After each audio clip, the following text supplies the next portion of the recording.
بسم اللہ الرحمن الرحیم۔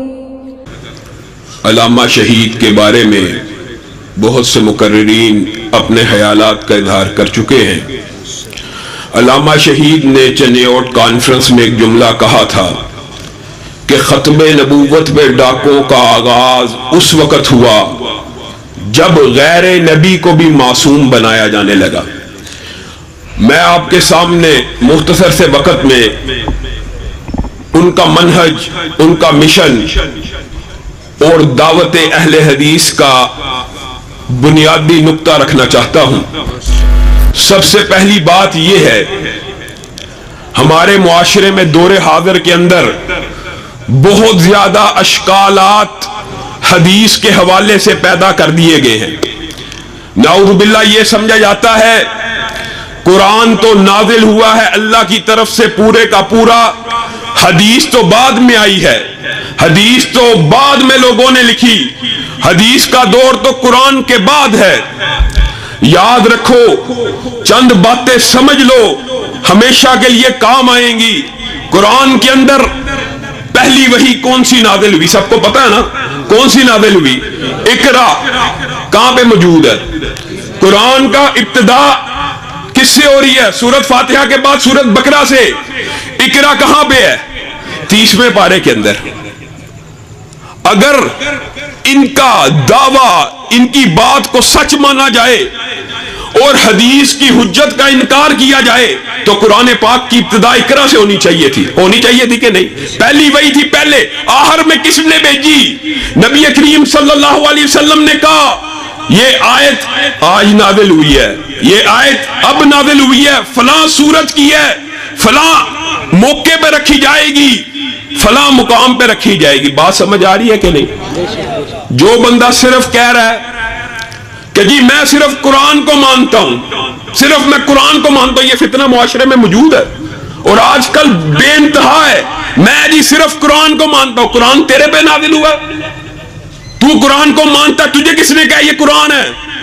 نبی کریم صلی اللہ علیہ وسلم نے فرمایا یہ اللہ کا کلام ہے، ہم نے من تسلیم کر لیا اللہ کا کلام ہے۔ کیا آپ پہ اور میرے پر نازل ہوا ہے؟ نہیں۔ کس کے اوپر نازل ہوا ہے؟ نبی کریم صلی اللہ علیہ وسلم کے اوپر نازل ہوا، انہوں نے بتلایا یہ قرآن ہے، ہم نے مان لیا۔ یاد رکھیے نبی کریم صلی اللہ علیہ وسلم دنیا سے چلے گئے، قرآن مکمل کمپائل نہیں تھا، کتابی شکل میں موجود نہیں تھا۔ صحابہ آ رہے ہیں، گواہیاں دے رہے ہیں، واقعہ ایک ہی یاد کر لو تو ہمیشہ کے لیے کافی ہے۔ ایک ہی واقعہ، گواہی دی جا رہی ہے، آیات رکھی جا رہی ہیں، دو گواہوں کو لایا جائے، دو گواہ آتے ہیں، آیت یہ جی میں نے سورت بقرہ میں اس آیت کے بعد سنی، اس آیت کے بعد سنی، ویسے ویسے ویسے ویسے کمپائل ہوتا جا رہا ہے، قرآن مکمل ہو چکا ہے۔ ایک صحابی، نام یاد رکھ لو، حضرت حذیمہ انصاری، حضرت حذیمہ انصاری آتے ہیں، کہتے ہیں سورت احزاب کی 23 نمبر آیت، 23 نمبر آیت، کہتے ہیں من المؤمنین رجال، میں نے یہ آیت نبی کریم صلی اللہ علیہ وسلم سے اس آیت کے بعد سنی تھی۔ ان کو کہا جاتا ہے گواہوں کو لے کے آؤ نہیں تو تجھے کوڑے پڑیں گے۔ حدیث کی حجت کی بات ہو رہی ہے کہ قرآن پاک کی کمپائلیشن، قرآن پاک کی ترتیب، قرآن پاک کی یہ جو صفحہ بندی، قرآن پاک کے اندر آیت کے بعد آیت کا ہونا حدیث کا محتاج ہے۔ وجہ کیا ہے؟ حضرت حذیمہ انصاری دوڑتے ہیں، بھاگتے ہیں، ان کو کوئی گواہ نہیں ملتا، اس آیت کا اکیلے حافظ ہیں، پوری دنیا کے اندر ایک اکیلا حافظ ہے، لیکن مصیبت یہ ہے دو گواہیوں کے بغیر شامل نہیں ہو سکتا۔ لوگوں یہ وہی حذیمہ انصاری ہیں کہ ایک مرتبہ نبی کریم صلی اللہ علیہ وسلم کا جھگڑا ہوا یہودی کے ساتھ جھگڑا ہوا، نبی کریم نے کہا کون میری گواہی دے گا؟ حذیمہ انصاری نے واقعہ نہ سنا نہ دیکھا، ہاتھ بلند کیا اور کہا میں محمد الرسول اللہ صلی اللہ علیہ وسلم کی گواہی دیتا ہوں۔ نبی کریم نے اس وقت جو الفاظ کہے، پاس صحابہ بیٹھے ہیں، کہتے ہیں حذیمہ آیت مجھے یاد نہیں ہے لیکن چل میں گواہی دیتا ہوں، جس وقت تو نے نبی کریم کی گواہی دی تھی تو آقا نے اس بات کا اعلان کیا تھا قیامت کے دن تک خزیمہ تیری اکیلے کی گواہی 2 کے برابر ہوگی۔ اس ایک حدیث کی وجہ سے قرآن پاک میں آئے داخل ہوئی۔ بات سمجھ آ رہی ہے کہ نہیں؟ بات مشکل نہیں ہے۔ قرآن پاک کی ساری ترتیب کس سے لگی؟ حدیث کے ذریعے لگی۔ کوئی بندہ یہ اٹھے اور کہ میں قرآن کو مانتا ہوں، تیرے پہ قرآن نازل ہوا، تو قرآن کو مانتا ہے۔ جو بندہ قرآن کے بعد حدیث کو نہ مانے اس کو منکر حدیث کہا جاتا ہے۔ اور منکری حدیث کے لیے قرآن میں متعدد آیتیں ہیں، لیکن ایک عام فہم جھٹکی مثال ہے۔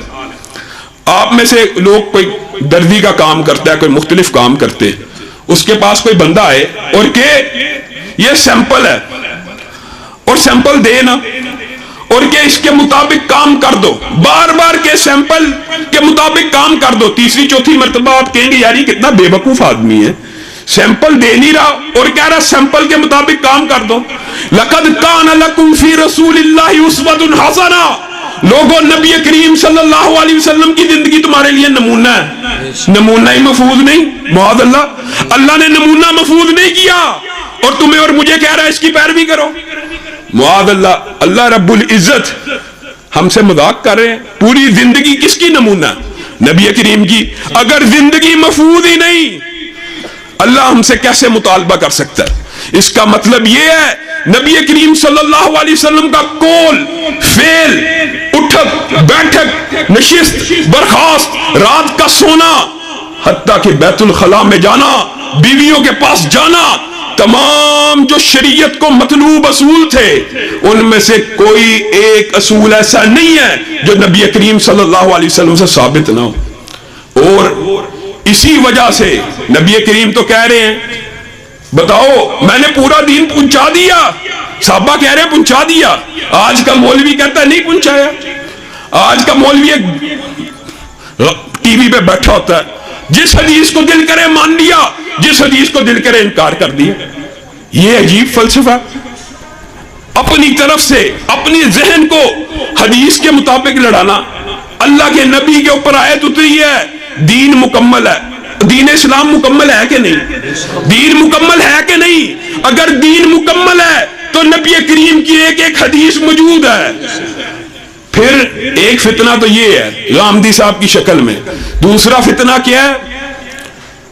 ٹھیک ہے جی قرآن حدیث بھی حجت ہے، لیکن قرآن و حدیث کے بعد کسی اور کی بات بھی حجت ہے۔ کیا مطلب؟ نبی کریم نے ٹھیک فرمایا لیکن نبی کے قول کو ہم سمجھیں گے امام کی تعبیر تشریح کی روشنی میں، فلاں کی تعبیر و تشریح کی روشنی میں۔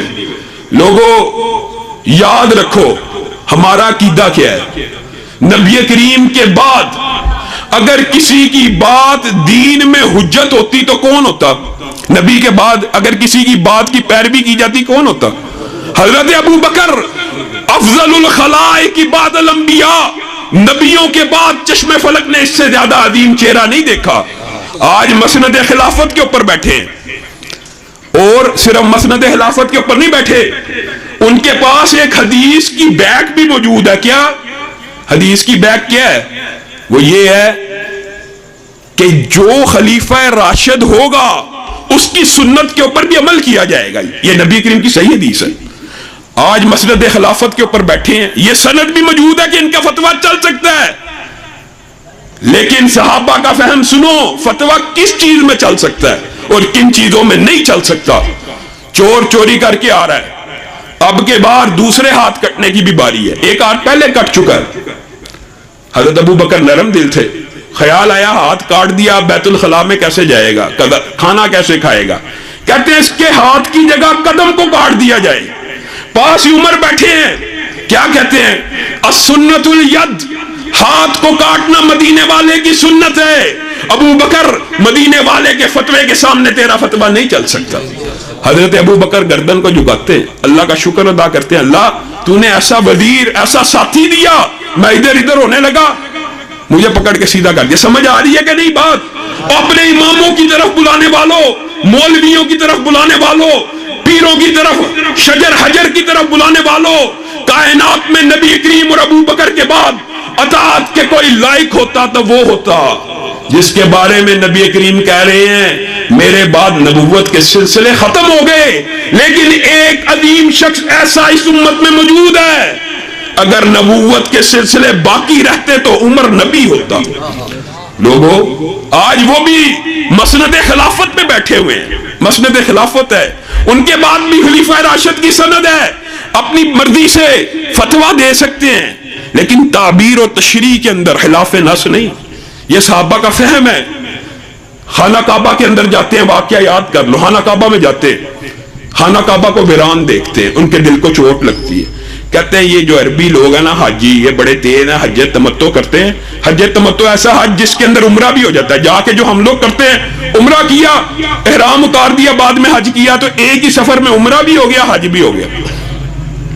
تو حضرت عمر آرڈیننس جاری کرتے ہیں، کہتے ہیں آج کے بعد حج تمتع کے اوپر عمر پابندی لگاتا ہے۔ کیا نیت ہے لوگوں؟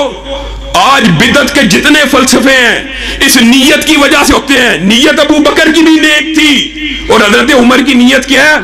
خانہ کعبہ آباد ہو جائے گا، عمرے کو حج سے علیحدہ کروں گا، لوگ پورا سال عمرہ کریں گے، خانہ کعبہ آباد ہوگا، خلیفہ ہیں، مسند خلافت میں ہیں، سند رسول بھی موجود ہے۔ آرڈیننس جاری کیا، سب سے پہلی مخالفت پتہ لگا کہ ذوالحلیفہ کے اوپر عبداللہ ابن عمر نے حج تمتع کا احرام باندھ لیا۔ ہر کارے اس دور کی پولیس پکڑ کے لے کے آئی۔ عبداللہ ابن عمر ہمیشہ باپ کے سامنے بچھی ہوئی نگاہوں کے ساتھ، جھکی ہوئی گردن کے ساتھ آئے، احترام کے ساتھ آئے۔ آج آ رہے ہیں، سینہ بھی تنا ہوا، چہرہ بھی اٹھا ہوا، نگاہیں بھی اٹھی ہوئی۔ حضرت عمر نے دیکھا آج بیٹے کے تیور بدلے ہوئے ہیں، کہا میں نے آرڈیننس جاری کیا اور سب سے پہلے مخالفت تو کرتا ہے۔ عبداللہ ابن عمر نے جو جواب دیا تاریخ کی کتابوں میں رقم ہے۔ عبداللہ ابن عمر نے کہا بابا آپ کے فتوے کو دیکھوں کہ اس قبر والے کے فتوے کو دیکھوں؟ حج تمتع میرے نبی کی سنت ہے، میں حج تمتع کا احرام پہنوں گا۔ حضرت عمر کی آنکھوں سے پانی آنا شروع ہو گیا، رونا شروع ہو گئے۔ اللہ تیرا شکر ہے بیٹا تو نے ایسا دیا۔ عمر بھی ادھر ادھر ہونے لگتا ہے، پکڑ کے سیدھا کر دیتا۔ لوگوں دین اور شریعت صرف قرآن اور حدیث کا نام ہے، اس کے علاوہ اگر کوئی سمجھتا ہے حالی قرآن کا نام ہے وہ بھی غلط، اور اگر کوئی یہ سمجھتا ہے قرآن حدیث کے بعد کسی چیز کا نام ہے وہ بھی غلط۔ شریعت صرف دو چیزوں کا نام ہے، قرآن اور حدیث کا نام۔ نبی کریم صلی اللہ علیہ وسلم مکہ مدینہ میں کیا دعوت لے کے آئے؟ اللہ تعالیٰ قرآن میں کہہ رہے ہیں ابراہیم کی زندگی تمہارے لیے نمونہ ہے۔ کس وجہ سے؟ انہوں نے یہ نعرہ بلند کیا بدا بیننا و بینکم العداوہ، تمہارے اور ہمارے درمیان بغض و عداوت اور نفرت کی بنیادیں ڈل چکی۔ کس بنیاد کے اوپر؟ کس بنیاد کے اوپر؟ وَإِلَٰهُكُمْ إِلَٰهٌ وَاحِدٌ لَا إِلَٰهَ إِلَّا هُوَ الرَّحْمَٰنُ الرَّحِيمُ۔ ہم ایک اللہ کی پوجا کرنے والے، تم جگہ جگہ لوگوں کی پوجا کرنے والے۔ یہی بات قرآن پاک میں نبی کریم کو اللہ کہہ رہا ہے قُلْ يَا أَيُّهَا الْكَافِرُونَ لَا أَعْبُدُ مَا تَعْبُدُونَ، میں ان کی عبادت نہیں کرتا جن کی تم عبادت کرتے ہو۔ بات کہنے کا مطلب کیا ہے؟ نبی کریم نے لا الہ الا اللہ کی بنیاد کے اوپر ایک کنبہ تشکیل دیا قرآن و حدیث کے منہج کے بعد۔ یہ بات سمجھنا بہت ضروری ہے، تمہارا اور میرا رشتہ شیخ ملک جاٹ کا نہیں ہے، تمہارا اور میرا رشتہ لا الہ الا اللہ کا رشتہ ہے۔ یہ رشتہ سب رشتوں سے بلند ہے، یہ رشتہ سب رشتوں سے مضبوط ہے۔ یہ ایسا رشتہ ہے کہ ایک قیدی کی رسیاں کس رہا ہے کوئی ساتھی، مصعب بن عمیر کہتے ہیں اس کی رسیوں کو ذرا سخت کرو، ٹائٹ باندھو، اس کی ماں بہت امیر ہے، اس کو آزاد کروائے گی اسلام امیر ہو جائے گا۔ قیدی تڑپ اٹھتا ہے، کہتا ہے مصعب اسلام نے اتنا سنگ دل بنا دیا، سگے ماں جائے بھائی کو نہیں پہچان رہا۔ مصعب کہتے ہیں اللہ کی قسم میرا بھائی تو نہیں ہے، وہ ہے جو تجھے باندھ رہا ہے۔ ابو عبیدہ ابن جراح جن کو امین الامت کا خطاب ملا، کس بنیاد پہ ملا؟ سگے باپ کو 2 دفعہ دیکھا، 3 دفعہ دیکھا، اب کی بار آیا گردن کو تن سے جدا کر دیا، اسلام کی امانت کی حفاظت کر لی۔ لوگوں تمہارا اور میرا رشتہ لا الہ الا اللہ کا رشتہ ہے، اور یہی وہ برادری ہے، یہی وہ کنبہ ہے جس کے اوپر لازم ہے، جس کے اوپر لازم ہے، ہم سب کے اوپر فرض ہے کہ اسلام کے نفاذ کے لیے اپنے گھروں میں بھی کوشش کریں لیکن باہر بھی کریں۔ یہ عجیب فلسفہ پیدا ہو گیا ہے جی اسلام کا تعلق صرف مسجد تک ہے، مسجد میں تو اسلام ہونا چاہیے لیکن دکان پہ نہیں ہونا چاہیے۔ حضرت شعیب کی قوم بھی تو یہی کہتی تھی نا کہ تمہاری نماز ہمارے بازار میں آ کے کیا کرتی ہے۔ آج ہمارا عقیدہ یہ ہو چکا ہے نبی کریم ہمارے امام ہیں، نبی کریم ہمارے رہنما ہیں، رہبر ہیں۔ لوگوں اگر نبی کریم تمہارے رہبر رہنما ہیں تو اللہ کی قسم اپنے دل کو ٹٹولو، وہ سیاست میں تمہارے رہنما رہبر کیوں نہیں؟ سیاست میں تمہارے رہنما رہبر کبھی نواز شریف ہے، کبھی عمران خان ہے، کبھی بے نظیر بھٹو ہے۔ سیاست کے اندر بھی اگر امام بنانا ہے تو نبی کریم صلی اللہ علیہ وسلم کو بناؤ، اور یہی علامہ شہید کی دعوت تھی، یہی ان کا مشن تھا، اور اسی بات کو ساری زندگی کرتے رہے۔ اور جب اس برادری کو مضبوط کیا لا الہ الا اللہ کی بنیاد کے اوپر، اس وقت بھی درباری اور سرکاری جیسے مولانا بیان کر رہے تھے موجود تھے، انہوں نے کہا تھا اس وقت بھی لوگوں جب بھی کوئی لا الہ الا اللہ کی دعوت دے، لا الہ الا اللہ کی بنیاد پہ کنبہ بنائے، لا الہ الا اللہ کی بنیاد کے اوپر سیاست کرے، اس کی شدید مخالفت ہوتی ہے۔ اور حیران کن بات یہ ہے کہ اپنے لوگ ہی مخالفت شروع کر دیتے ہیں، جن کے اوپر لازم ہے کہ وہ حمایت کریں وہی مخالف ہو جاتے ہیں۔ لا الہ الا اللہ کا پرچم جب بھی کسی نے اٹھایا، درباریوں اور سرکاریوں نے امام احمد ابن حنبل کو کیا کہا؟ چھوڑ دو، مل جاؤ، مصلحت کر لو، جھک جاؤ۔ امام احمد ابن حنبل نے کہا تھا الفرق بیننا و بینکم یوم الجنائز، تمہارا اور میرا فرق اس دن ظاہر ہو جائے گا جس دن جنازوں کو اٹھایا جائے گا۔ بادشاہوں کے جنازے بھی لوگوں نے دیکھے، کندھا دینے کے لیے کوئی نہیں آیا، تنہا امام احمد ابن حنبل کے جنازے کے اندر 18 لاکھ مسلمانوں نے شرکت کی، 80,000 یہودی و عیسائی صرف امام کے جنازے کو دیکھ کے مسلمان ہو جاتے۔ علامہ شہید نے بھٹو اور ضیاء الحق کے خلاف جب اسی نعرے کو بلند کیا تھا، درباری اور سرکاریوں نے کہا تھا مل جاؤ، مفاہمت کر لو۔ اس وقت علامہ شہید نے کہا تھا الفرق بیننا و بینکم یوم الجنائز، تمہارا اور میرا فرق بھی اسی دن ظاہر ہوگا جس دن جنازوں کو اٹھایا جائے گا۔ اور تم نے دیکھا وہ لوگ بھی دنیا سے چلے گئے، لیکن علامہ شہید کے جنازے کی باری آئی، پہلی مرتبہ تکبیر ہوئی تو خانہ کعبہ کے اندر، دوسری مرتبہ تکبیر ہوئی تو مسجد مدینہ کے اندر۔ لوگوں مشن، مقصد، زندگی آنی جانی ہے، سب نے مر جانا ہے، تحقیر کی بات نہیں ہے۔ کوئی ٹرک کے نیچے آ کے مر جاتا ہے، کوئی بستر پہ ایڑیاں رگڑ رگڑ کے مر جاتا ہے۔ اللہ کی قسم عظمت کی موت وہ ہے جو نفاذ اسلام کے لیے ایسی ہو، خون کا قطرہ زمین پہ گرنے سے پہلے اللہ سارے گناہ معاف کر دے۔ اپنی زندگیوں کو نفاذ اسلام کے لیے وقف کر لو۔ وآخر دعوانا ان الحمدللہ رب العالمین۔ ماشاءاللہ یہ تھے محترم جناب شامل علی ظہیر صاحب جو آپ کے سامنے اپنے خیالات کا اظہار فرما رہے تھے۔ تو میں تمام بھائیوں سے شرکائے علامہ شہید کانفرنس سے یہ التماس کروں گا آپ تشریف رکھیں۔ ابھی ہمارے پاس صاحبزادہ ابوبکر سلطان صاحب کے بعد میرے انتہائی مشفق اور محترم بھائی جناب پروفیسر